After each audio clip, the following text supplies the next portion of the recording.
이 말씀은 베드로전서 5장입니다. 우리 12절부터 14절까지 저와 여러분들이 한 절씩 나눠서 읽겠습니다. 베드로전서 5장 12절부터 14절까지 되겠습니다.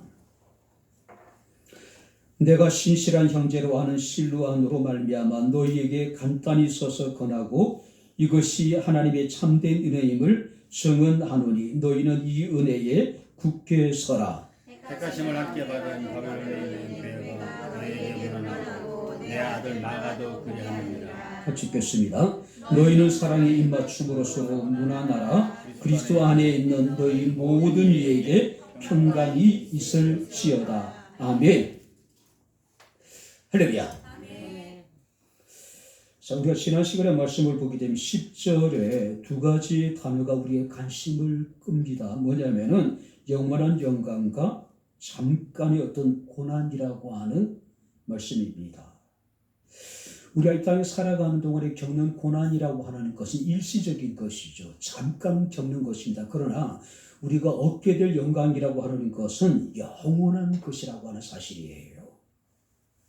근데 많은 사람들은 잠깐의 고난보다는 잠깐의 어떤 육체적인 쾌락을 구하고 정작 우리에게 영원한 영광을 우리가 잊고 살아가는 사람들이 얼마나 많은지 모릅니다.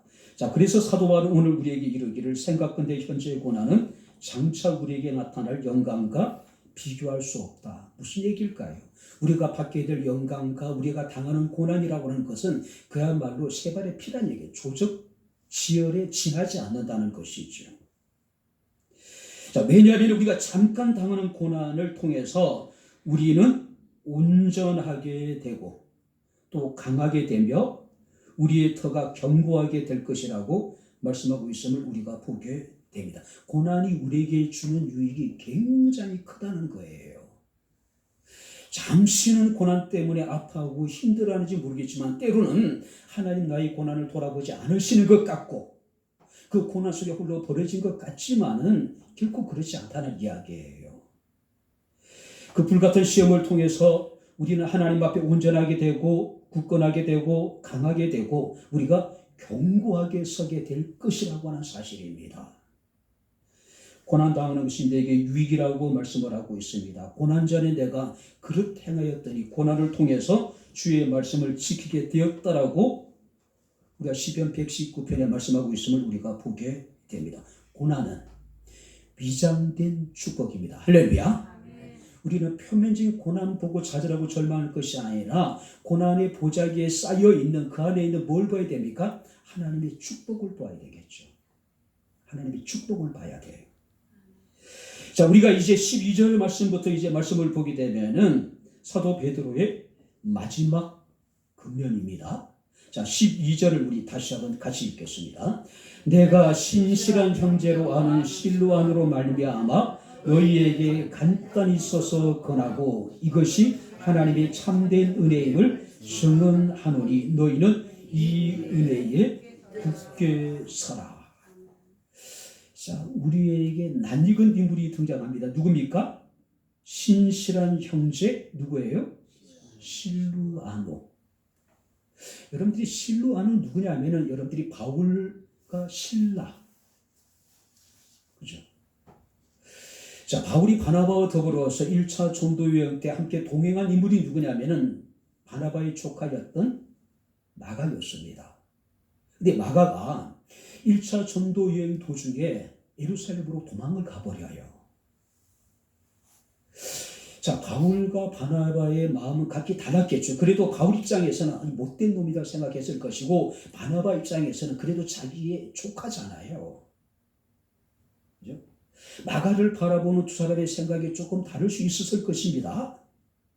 자, 그런데 이제 1차 전도 여행을 마치고 2차 전도 여행을 다시 이제 하게 되는데 이 마가의 문제로 인해 가지고 바울과 바나바가 크게 다퉈요.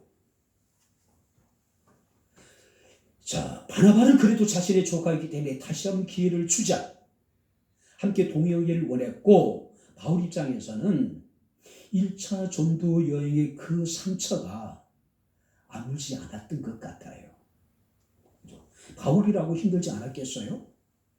누구라도 여러분들이 계속되는 핍박과 환란이 여러분들이 우리가 즐겁지는 않았겠죠. 근데 자기를 버려두고 떠나갔던 그 마가를 바울은 전혀 데려갈 생각이 없었단 말이에요. 그래서 다투고 결국은 바나바는 마가를 데리고 가고 바울은 실라를 데려간다. 그게 누구냐면은 실루아노예요. 자, 하나님께서 마케도니아 사람들의 환상 가운데 나타나서 건너와서 우리를 도우라는 이야기를 듣고 바울이 이제 유럽 대륙으로 이제 발을 옮기게 되잖아요. 그곳의 관문이 뭐냐면은 빌립보라고 하는 도시예요. 바울은 그곳에서 풍기문란죄가 되겠죠. 감옥에 갇히게 됩니다. 그때 함께 갇혀서 고초를 당한 사람이 누구냐면은 바로 이 실루아노, 실라라고 하는 인물입니다. 그런데 베드로는 이 실루아노에 대해서 뭐라고 얘기합니까? 신실한 형제, 실루아노. 그러니까 이 실라라는 인물은요, 바울에게 있어서 정말 신실한 동역자였을 뿐만 아니라 베드로에게 있어서도 그는 굉장히 신실한 베드로의 동역자가 되어졌다는 사실이에요. 흔히 그런 얘기를 하잖아요. 나는 사람에게 충성하지 않는다. 나는 오직 국가에 충성한다. 이 실바는 그런 인물인 것 같아요. 나는 사람에게 충성하지 않는다. 나는 주께 충성한다. 그러니 자기와 함께하는 동역자가 누구인지 그건 중요하지 않아요. 바울이든지 베드로든지 누구든지 관계없이 이 실루아는 자신에게 맡겨진 모든 일에 대해서 굉장히 신실했던 사람인 것 같습니다. 제가 자주 그런 얘기를 하죠. 동쪽으로 잘 달리는 말은 서쪽으로도 잘 달린다. 상황과 관계없어요. 주변에 누가 나와 함께냐 그건 관계없습니다. 이런 사람들은 늘 자신의 모든 일에 대해서 신실할 수밖에 없었죠. 그렇죠? 바로 이 말씀을 보게 되면은 실루안으로 말미암아 내가 너에게 간단히 써서 권한다는 것을 볼 때에 이 베드로가 나이가 많았거나 이 베드로는 자신이 있던 서신을 쓸 만한 상황이 아니었던 것 같습니다. 그래서 그것을 대필한 사람이 누구냐면은 실루아누였을 것이다. 또 다른 서신을 보게 되면 아마 이 베드로는 마가라고 하는 인물을 통해서 아마 자신이 전하고자 하는 복음을 아마 서술을 하고 그것을 기록했을 것이다. 그렇게 이제 이야기하기도 합니다. 어찌됐든 간에 이 실루아노는 바울에게 뿐만 아니라 베드로에게 있어서도 신실한 동역자들이었다는 사실이에요. 우리가 여러분들이 로마서 16장 말씀을 보게 되면 사도 바울의 동역자들 이름이 많이 등장하잖아요. 그 많은 사람인데 특별히 우리의 관심을 끄는 사람이 누구냐면은 브리스길라와 아굴라. 바울은 그들이 뭐라고 얘기하면은 내 목숨을 위하여 자기 목까지 내놓았다. 와, 대단하지 않아요?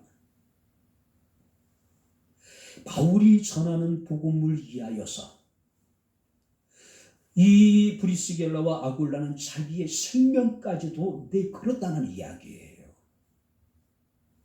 뿐만 아니라 주 안에서 많이 수고한 버시라고 하는 여인이 등장하고 주 안에서 많이 수고한 마리아라고 하는 여인이 등장을 합니다. 이런 동역자들이 있었기 때문에 바울이 전도자로서의 삶을 살아갈 수 있었다는 것이죠. 이런 동역자들이 함께 동역이 있었기 때문에 사도 바울은 내가 선한 싸움 다 싸고 나의 달려갈 길을 다 마치고 믿음을 지켰다라고 이런 고백을 할 수가 있었다는 것이죠. 세상에 혼자 일을 하는 사람 아무도 없습니다. 그죠? 우리가 여러분 요한 3서 9절부터 12절 말씀 보니까 두 사람 인물이 등장합니다. 디오드레베, 또 한 사람은 데메트리오. 비슷한 이름을 가지고 있는 것 같습니다. 자, 디오드레베에 대해서는 으뜸되기를 좋아하고 악한 말로 비방을 하고 순회 전도자를 영접지 아니하고 또 맞아들이는 사람들은 오히려 교회 내에서 추방을 하고 좀 못된 인간이잖아요. 그죠? 반면에 데메트리오는 무사람과 진리와 우리에게도 증거를 받았다. 자, 여기 보세요. 무사람이라는 모든 성도들에게, 진리는 진리신 예수 그리스도, 또 여러분들이 우리라고 하는 것은 바울의 동역자들에게 인정을 받은 사람이 누구냐면은 데메트리오예요. 바랍니다. 하나님 앞에 할렐루야, 교회 앞에 할렐루야, 목회자에게 인정을 받을 수 있는 성도가 되어야 되지 않을까요? 그런 인물이 누구냐면은 데메트리오라고 하는 인물이에요. 고린도전서 16장 13절 18절 말씀을 보니까 사도 바울은 스데바나와 보도나도와 아가이고에 대해서 이렇게 얘기합니다. 그들은 나와 너희 마음을 시원케 하였으니 너희는 이런 사람들을 알아주라, 인정해주라. 교회는요, 인정을 받을 사람 인정을 받아야 돼요. 교회는 존경을 받아야 될 사람들이 존경을 받아야 돼요. 그죠?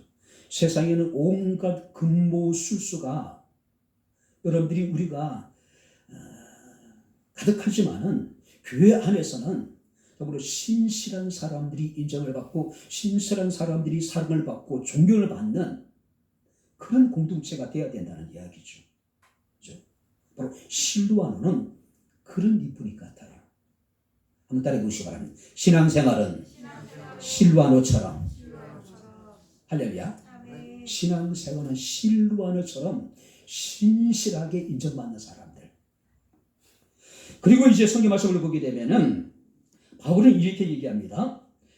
이것이 하나님의 참된 은혜임을 증거하노니 너희는 이 은혜에 굳게 서라. 자, 이것이, 자, 여기서 말하는 베드로가 말하는 이것이 뭘까요?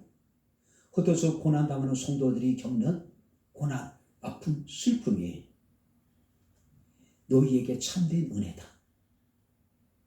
아니, 무슨 소리예요? 오직 신앙 때문에 흩어져서 말할 수 없는 환난을 겪고 고난을 당하고 있는데 한시라도 내다볼 수 있는 모든 것이 불확실하고 불투명한 그런 삶인데 베드로는 이르기를 이것이 하나님의 참된 은혜다. 여러분들이 인정하시겠어요? 여러분들이 겪고 있는 그 고난이, 여러분들이 겪고 있는 그 아픔이, 마음의 슬픔이, 누군가로부터 사랑하는 사람에게 당한 그 배신이, 경제적인 여러분들과 가난이, 이게 참된 은혜라면은 여러분들이 이걸 은혜로 여러분들이 받아들일 수 있겠다는 이야기예요. 베드로는 이르기를 이것이 하나님의 참된 은혜다. 너희는 이 은혜에 굳게 서라. 흔들지 말란 거예요. 견고하여 주의 일에 더욱더 힘을 써라는 이야기입니다. 여러분들이 우리가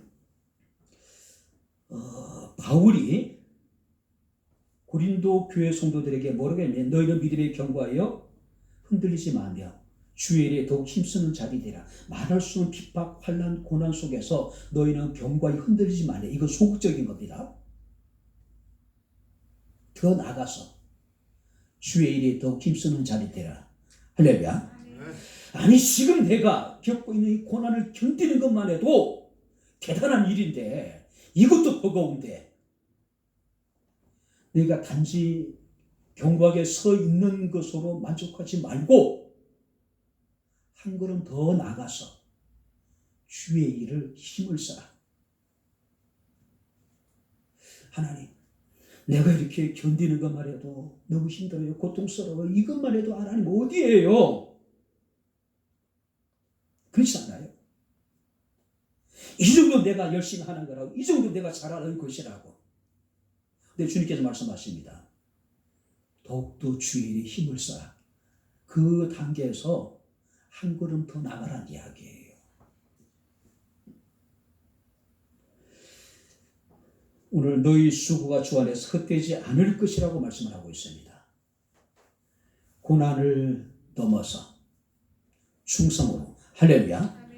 고난을 뛰어넘어서 고난을 견뎌내는 것으로 끝내는 것이 아니라 그것을 뛰어넘어서 충성하래요. 주의 힘을 쓰래요. 그리고 14절에 바울은 이런 이야기합니다. 너희는 사랑의 입맞춤으로 서로 무난하라. 그러니까 흩어져 있는 성도들의 마지막으로 지금 건면하고 있는 거예요. 실과처럼 신실하게 또 여러분들이 너희가 겪는 모든 고난이 참된 은혜임을 깨닫고 너희는 은혜에 굳건하게 서서 주의 힘을 써라. 그리고 너희는 사랑의 입맞춤으로 무난하라. 사랑의 입맞춤으로 무난하라는 이야기는 너희가 그리스도 안에서 형제됨을 깨닫고 형제의 사랑을 나누라는 이야기예요. 그죠? 그리고 어려운 처지를 돌아보고 서로 격려하라. 위로해 주라. 사실 오늘날 현대 교인들이 어떨까요? 현대 교인들의 모습을 한번 생각해 보세요. 정말 우리가 형제를 느낄 수 있을까? 교회 안에서? 여러분들이 우리 교회는 작은 교회입니다. 얼마 되지 않는 우리 교인들이 함께 예배를 드립니다. 정말 우리 교회가 가족적인 분위기일까요? 정말 형제의 그 사랑을 우리가 느낄 수 있을까요? 사람들이요, 상당히 어떤 개인주의가 만연되어져 있잖아요. 주일날 1시간 우리가 급히 교회 나와서 예배드리고 빨리 떠나잖아요. 근데 그런 관계 속에서 무슨 형제를 느낄 수 있고 서로가 무슨 입맞춤을 할 수 있고 무슨 여러분들이 사랑의 교제를 나누고 위로하고 격려할 수 있겠어요? 여러분 우리 교회도 이 정도면은 몇천 명 보이는 교회, 몇만 명 보이는 교회는 뭐 옆에 이 사람이 우리 교회 다니는지 안 다니도 모르죠. 목사도요. 저 교인이 우리 교회 교인이지 아닌지도 몰라고 아마 목회하는 동안에 그가 평생 그 교회에서 충성하는 동안에 목사에게 한 번도 그 이름이 불려지지 않은 사람들도 부지기수가 아닐까요? 여러분들은 일주일에 몇 번씩 저의 입으로 여러분들이 불려지고 있잖아요. 할렐루야. 여러분들이 몇천 명, 몇만 명이는 교회 가보세요. 여러분들이 죽을 때까지요. 한 번도 그 목사에게 여러분 이름이 불려지지 않아요. 여러분들이 우리가 그 목사에게 맡겨진 양이라고 이야기하는데 정작 나는 목사님을 굉장히 사랑을 한다고 하는데 정작 그런 나를 알지도 못해. 얼마나 불행이에요. 물론 신앙적인 만족도가 물론 우리 교회보다 그 교회 있는들이 클 수도 있죠. 왜냐하면 우리 목사님 대단한 목사님이고 우리 교회 예배당이 어떠하고 우리 교회가 어떤 프로그램을 가지고 있고 그래서 그 자부심과 긍지를 갈 수 있죠. 근데 정작 담임 목사가 나를 몰라. 담임 목사가 참 몇 시간씩 기도하고 뭐 40일 금식하고 근데 한 번도 그 기도 가운데 내 이름이 나오지 않는다면 이거 여러분들 어떻게 생각하세요? 불행할 것 같지 않아요? 그죠? 제 애가 둘입니다. 요한이 안나. 아무래도 이제 늘 요한이 엄마, 요한이 아빠로 불리잖아요. 그러니까 나 굉장히 그게 못마땅했던 거예요. 안나 아빠, 안나 엄마로 불리지길 원하는데 이게 안 되잖아요. 그렇잖아요. 그죠? 오늘 사람이 상당히 사무적이잖아요. 상당히 교회 안에서 정말로 사랑의 공동체가 이루어지게 되고 서로 위로하고 격려하고 건면하고 서로 입맞춤하고 그래야 되는데 이게 밖에 나가면은 교인들은 알아서 목사님 안녕하세요. 그러면 저 사람 우리 교인인지 누구지? 일단은 사람이 많으니까 아는 체는 해야 되죠. 근데 아는 게 아니잖아요. 그냥 막연하게 우리 교인인가 보다.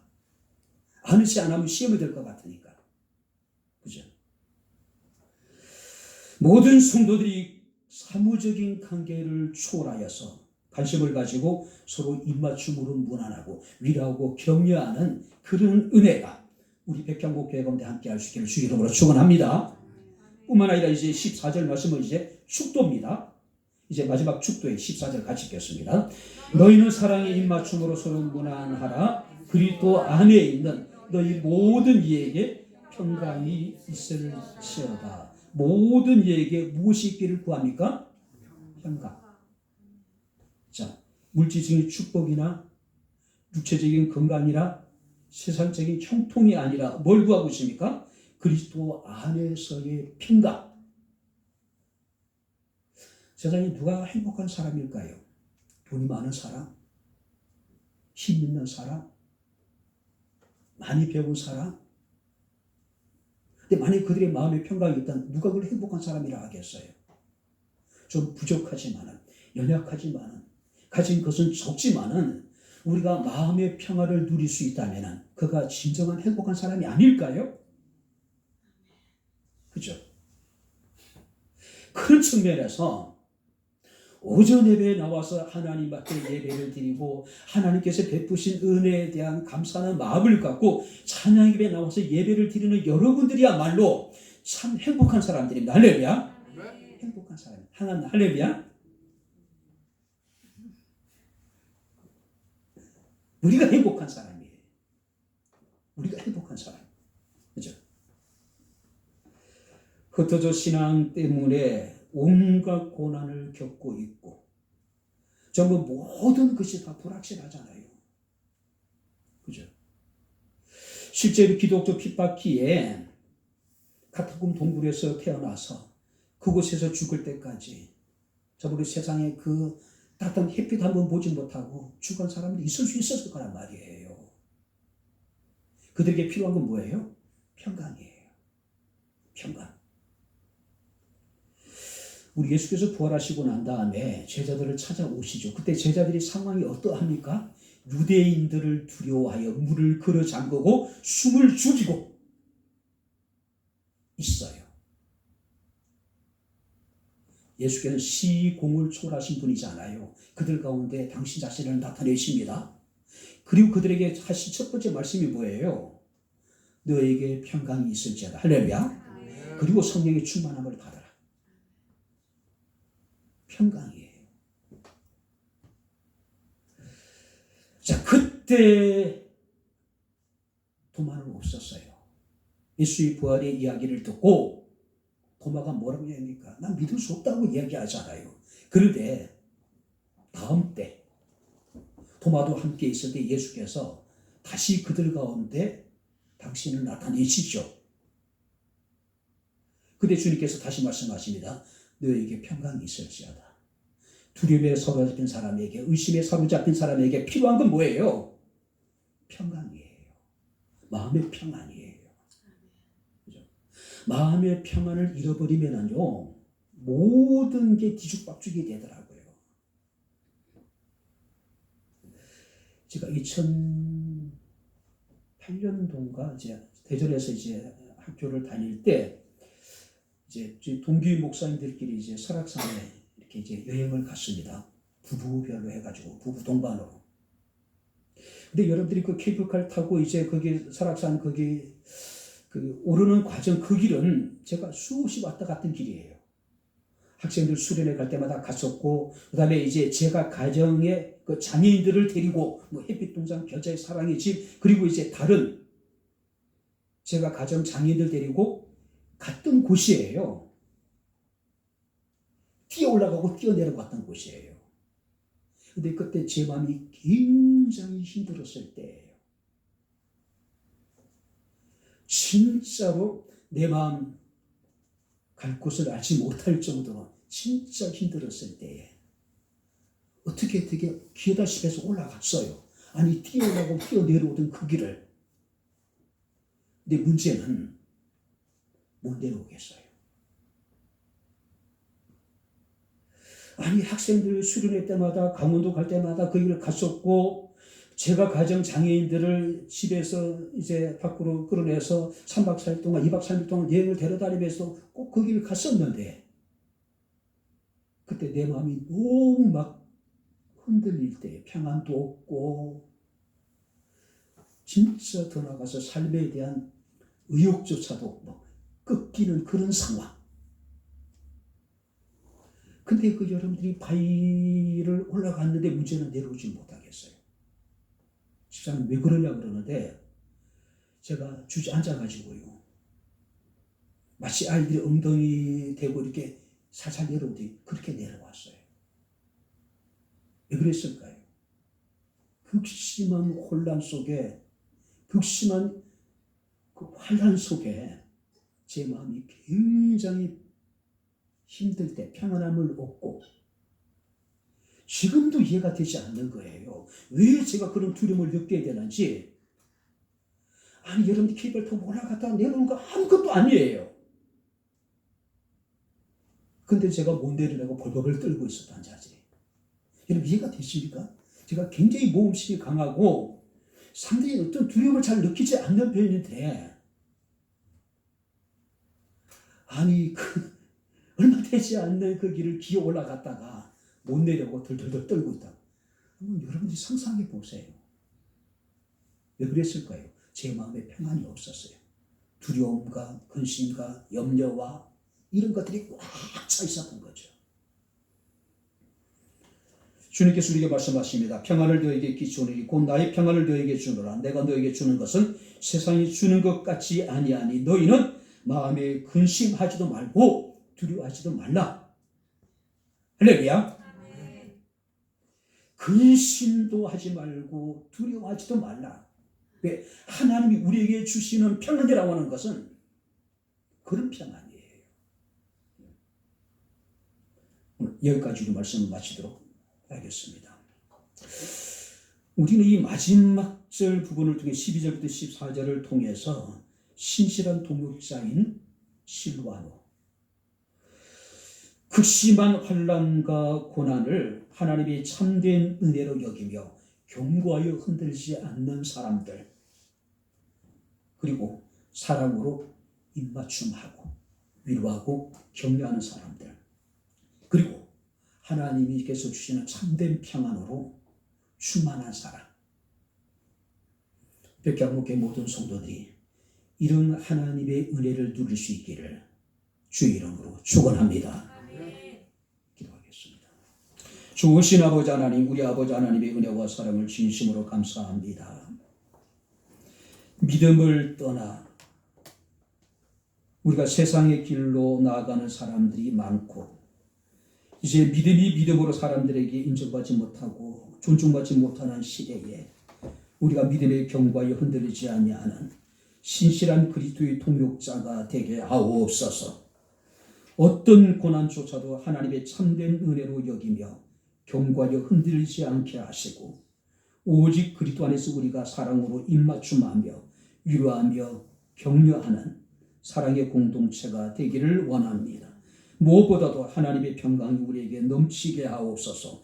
세상이 줄 수 없는, 사람들이 알 수 없는 참된 하나님의 평강이 우리의 마음을 주장하여 주옵소서. 모든 근심으로부터 두려움으로부터 우리를 자유케 하옵소서. 예수님 이름으로 기도하옵나이다. 아멘. 이제는 우리 주 예수 그리스도의 은혜와 하나님의 크신 사랑과 성령님의 교통 주전의 제 충만 역사 인도하심이 하나님 앞에 신실한 실와노처럼 주의 일에 힘쓰며 아름다운 모습으로 하나님을 영원하게 하기를 원하는 주의 성도들 머리 위에 저들의 가정과 직장과 사업장과 이 교회와 이 나라 이 민족 위에 지금부터 영원토록 함께 있을지어다. 아멘.